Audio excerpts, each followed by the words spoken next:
ହାତ ଉଠେଇଦେଲୁ ମୁଁ ତତେ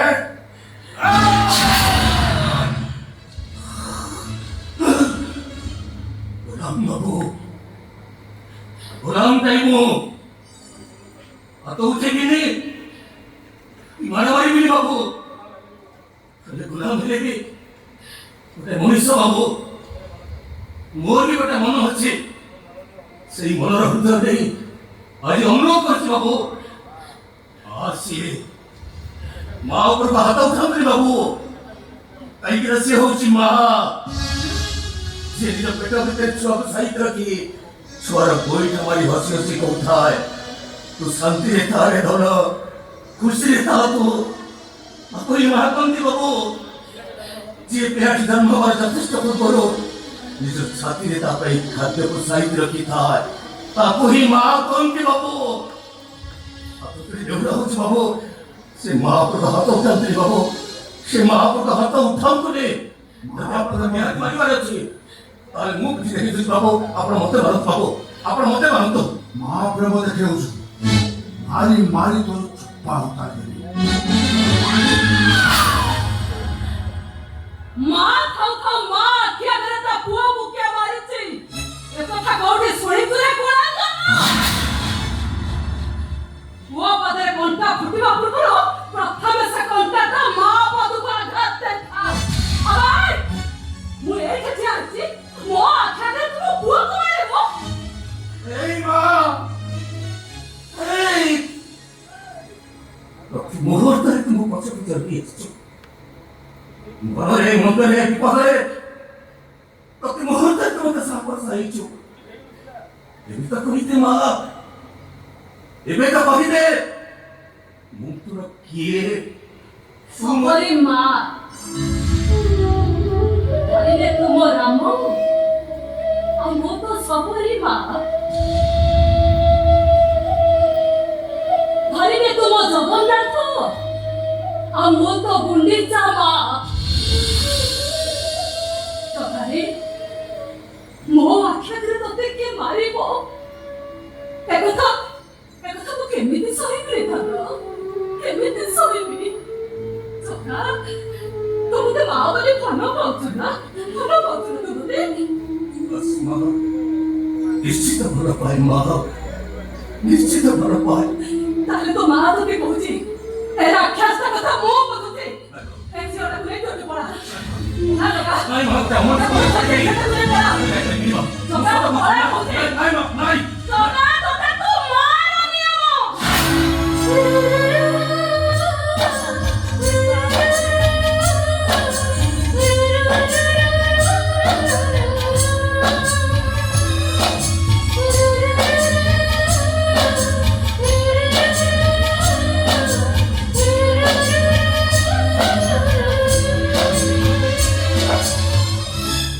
ସେଇଠି ଯାଅ।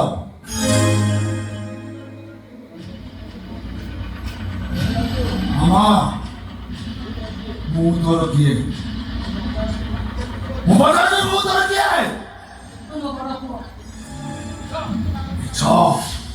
ମୁଁ ଯଦି ତୋ ବଡ ପୁଅ, ତାହେଲେ ସେ ଗୋଲାମଟା କିଏ? ମୁଁ ଯେମିତି ଆମ ପୁଅ, ଆଦର୍ଶ ଯେମିତି ଆମ ପୁଅ, ସେ ଗୋଲାମଟା ବି ଠିକ ଆମର ସେମିତି ଆଉ ଗୋଟେ ପୁଅ। ମରିବ, ତମେ ଦି ଜଣ ଯାକ ଅତି ଜଲ୍ଦି ମରିବ। ତା ପୂର୍ବରୁ ମରିବ ତମ ସାନ ପୁଅ ଆଦର୍ଶ। ଆଦର୍ଶ ନ ମରେ ଶାମୁକା ମୋର ହବ। ଶାମୁକା ହଉଛି ଆଦର୍ଶର ପ୍ରଥମ ପ୍ରେମ। ଆଉ ଝିଅମାନେ ପ୍ରଥମ ପ୍ରେମକୁ କେବେ ଭୁଲି ପାରନ୍ତି। ମୁଁ ସିନା ପିଇସି ବା ବଳରେ ମୁଁ ବାହା ହେଇଗଲି, ହେଲେ ଆଦର୍ଶ ଯେତେବେଳେ ଘରକୁ ଆସିବ ଶାମୁକାର ପ୍ରଥମ ପ୍ରେମ ନିଆଟା ଚଳିବ। ତାପରେ ସେ ଆଦର୍ଶ ହେଇଯିବ। ସେଇଥିପାଇଁ ଆଦର୍ଶ ମରିବ, ଆଉ ତାକୁ ମାରିବ ତମେ ଦି ଜଣ।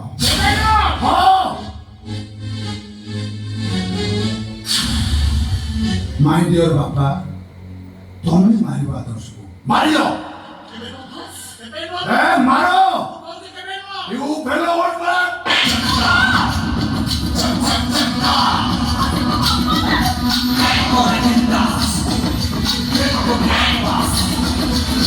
Oh,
ବାପା ମାମାଙ୍କୁ ମାରୁଥିଲୁ କାହିଁକି?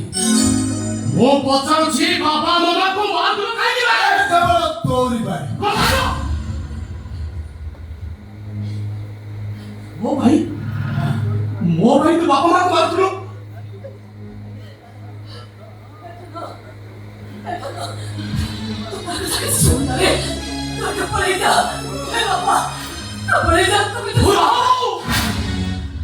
ଅବସ୍ଥା ଗଣ୍ଠିକୁ ଆସିଗଲେ ପିଟେଇବାକୁ ଦେ।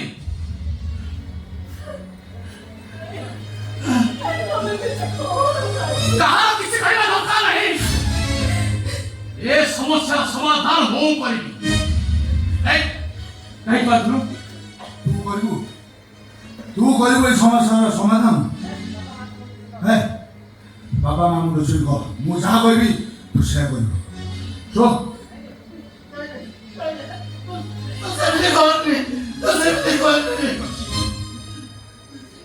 ପିତା ମାତା ଠାରୁ ବଡ଼ ଦେବତାକେ ସରଗ ରାଇଜେ ନାହିଁ।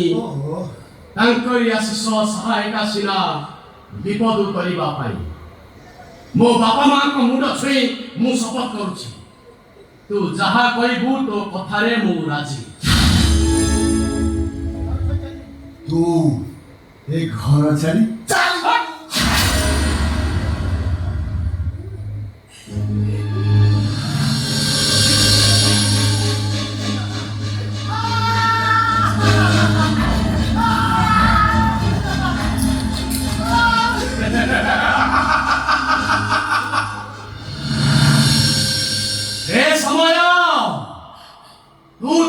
ଲେଉଟା ବାଟରୁ ଲେଉଟି ଆସିଦେ।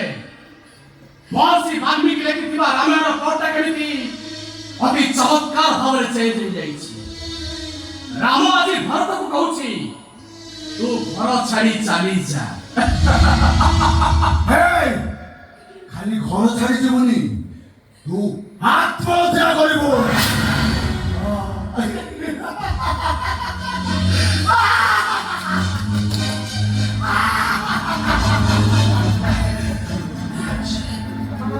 ପିତାମାତାଙ୍କ ମଧୁର ମିଳନରୁ ମୋ ଶରୀରର ସୃଷ୍ଟି। ଯଦି ମୋ ବାପା ମାଙ୍କ ଲାଗି ଏ ଶରୀରଟା ସୁହା ହେଇଯାଏ, ତାହେଲେ ପଛଘୁଞ୍ଚା କାହିଁକି? ମୁଁ ତ ସତରେ ରାଜି।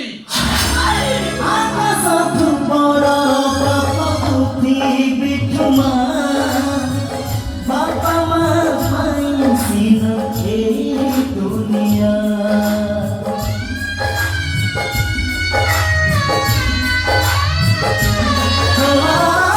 রামচন্দ্র সাজি সত্য পাই